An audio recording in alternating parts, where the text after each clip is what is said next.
Bismillahirrahmanirrahim. Assalamualaikum warahmatullahi wabarakatuh. Alhamdulillah wa syukurillah wa la hawla wa la quwata illa billah wassalatu wassalamu ala rasulillah. Para sahabat-sahabat yang dimuliakan Allah, pada kesempatan kali ini kita akan membahas tentang bagaimana ketika pasangan kita berbuat salah. Sebagaimana maklum kita bersama bahwa manusia itu memang tempatnya khilaf dan salah, lupa, ya, dan itu memang wajar. Nah, maka ini merupakan momen ujian terbesar dalam cinta dan iman kita. Islam tidak memerintahkan kita untuk langsung memarahi, merendahkan, apalagi membalas. Tapi justru Islam mengajarkan kita untuk saling tolong-menolong dan nasihat-menasehati dalam kebenaran dan kesabaran. Maka ketika mungkin pasangan kita berbuat salah, ada beberapa yang perlu kita lakukan. Yang pertama, ingat bahwa pasanganmu itu adalah manusia biasa. Dia bisa saja lupa, dia bisa khilaf, dia juga bisa salah langkah, sama seperti kita juga. Bahkan kadang nggak ngerasa. Yang susah ini nanti yang ketika nggak sadar dan nggak ngerasa kalau dia itu berbuat salah. Nah, ini harus kita ingatkan. Karena setiap dari anak Adam itu pasti bersalah, dan sebaik-baik orang yang bersalah adalah yang mau bertobat. Nah, mau tobat ini berarti dia tuh sadar dengan kesalahannya, kemudian mau untuk memperbaiki. Yang susah itu nanti teman-teman itu kalau orangnya udah salah, nggak ngerasa salah, malah nyalain orang. Wah, itu subhanallah ya, jangan sampai ya. Nah, jadi ada tahapannya. Kemudian yang kedua itu jangan reaktif tapi reflektif. Maksudnya gimana? Daripada langsung menyalahkan, lebih baik tanyakan dulu, memang kamu kenapa, apa yang kamu rasain.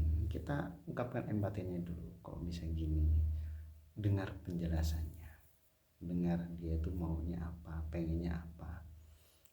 Yang selanjutnya reflektif, kita refleksi, oh, apa saya ini sudah cukup hadir buat dia, apa saya ini sudah mengajari dia, apakah saya sudah mengingatkan dia, ya, yang bahkan Rasulullah SAW ketika Sayyidah Aisyah marah itu beliau tidak membalas, tapi memberi waktu agar Bunda Aisyah ini tenang dan berdialog dengan lembut, berdialog dengan lembut kepada beliau.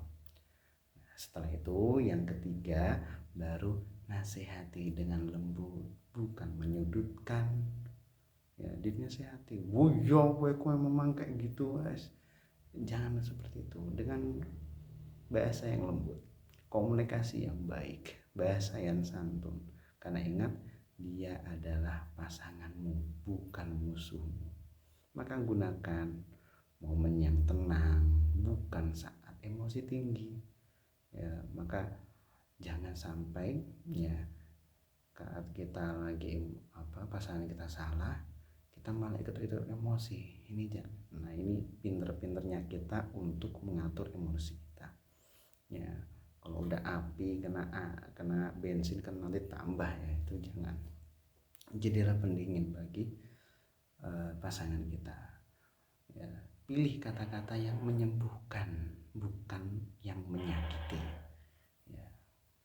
Kemudian yang keempat, ya, evaluasi diri sebelum menyalahkan. Kadang kesalahan pasangan itu muncul dari luka atau kurangnya perhatian.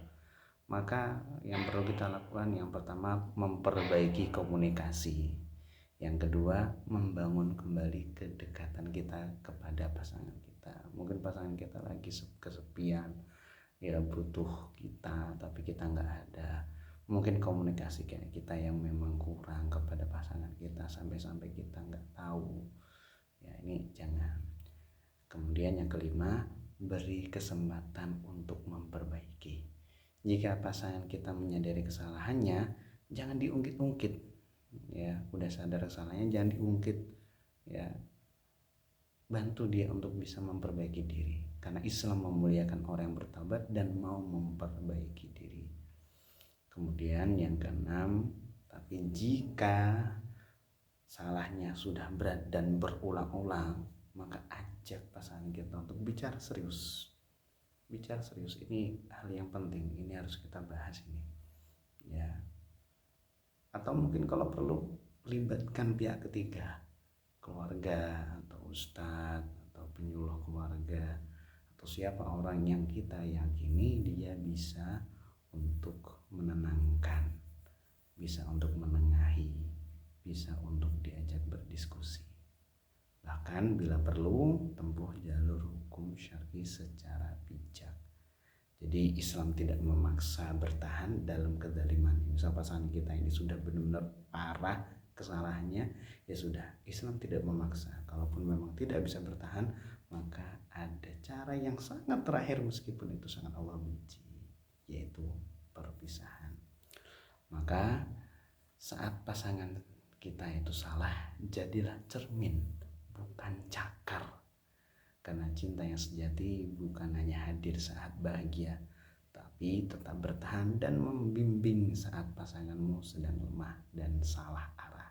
Barakallahu fikum, semoga Allah selalu menjaga kita semuanya agar keluarga kehidupan kita ya bisa menggapai kehidupan keluarga yang sakinah, mawaddah, warahmah. Amin ya rabbal alamin.